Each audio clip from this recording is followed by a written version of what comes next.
Hello, এখন সবাই দেখি কম বেশি এই চুলাটা ইউজ করে, কারেন্টের চুলা। আসলে এটা কেমন আমি সেটা একদমই জানি না, তাই আমি দারাজ থেকে এটা অর্ডার করলাম। এটা অ্যাস্টনের ইনফ্রারেড কুকিং। এটা 2000 ওয়াটের, আর এটার প্রাইস আমার কাছে নিয়েছিল 4500 টাকা, ডেলিভারি চার্জ সহ। আর এখন এটাকে আমি খুলে দেখবো এটার ভিতরে কি কি দেওয়া আছে আর কিভাবে কি করা যায়। আমি খুবই এক্সাইটেড ছিলাম চুলাটা দেখার জন্য। ফাইনালি চুলাটা খুলেই ফেললাম, আর আমার চুলাটা ছিল ব্ল্যাক কালার, আর আমার খুবই ভালো লেগেছে কালারটা। আর এই চুলাটা কিন্তু সব ধরনের পাত্র ইউজ করা যাবে, মাটির থেকে শুরু করে যে কোনো ধরনের পাত্র ইউজ করে আপনি রান্না করতে পারবেন। আর চুলাটার পাশে এখানে কারেন্টের সাথে সংযোগ করার জন্য একটা প্লাগ দেওয়া হয়েছে, এটা দিয়ে চুলাটা অন করতে হবে। কারেন্টের সাথে প্লাগটা লাগিয়ে নিতে হবে, তারপরে ওই যে অন অফ করার অপশন আছে ওইখানে ক্লিক করে চুলাটাকে অন করতে হবে। এখানে কিন্তু অনেকগুলোই ফাংশন দেওয়া রয়েছে, আপ ডাউন, লক, টাইমার, সব ধরনের ফাংশন, যার যেটা ভালো লাগে সেটা ইউজ করতে পারবে।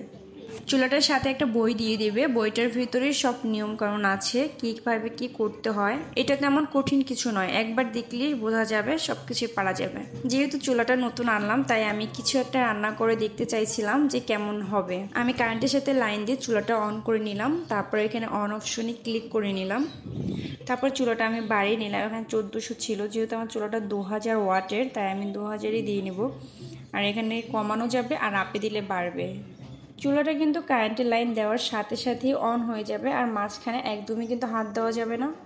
আমি একটা কড়াই বসিয়ে দিয়েছিলাম, আর এখানে আমি কিছু ময়দা গুলে একটু চাপটি বানাতে চেয়েছিলাম, দেখি কেমন হয়।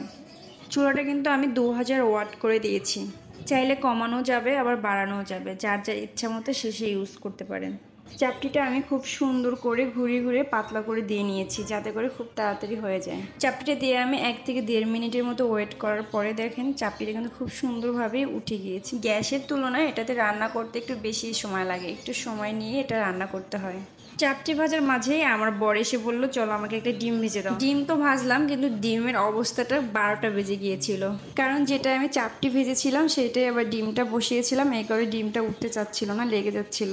যদিও জামাই কিছু বলেনি, চুপচাপ সেটাই খেয়ে নিয়েছি। তারপরে আমি নিজের জন্য একটা চাপটির উপরে ডিম ছেড়ে দিলাম, ডিমটা ছেড়ে দিয়ে ডিমটা ভেঙে ওইটার সাথেই ভেজে নিয়েছি। যাই হোক, চুলাটা কিন্তু মোটামুটি ভালোই রান্নাবান্না করা যায় আর ভালোই হয়, যদিও একটু দেরি হয়, একটু ধৈর্য সহকারে রান্নাটা করতে হয়।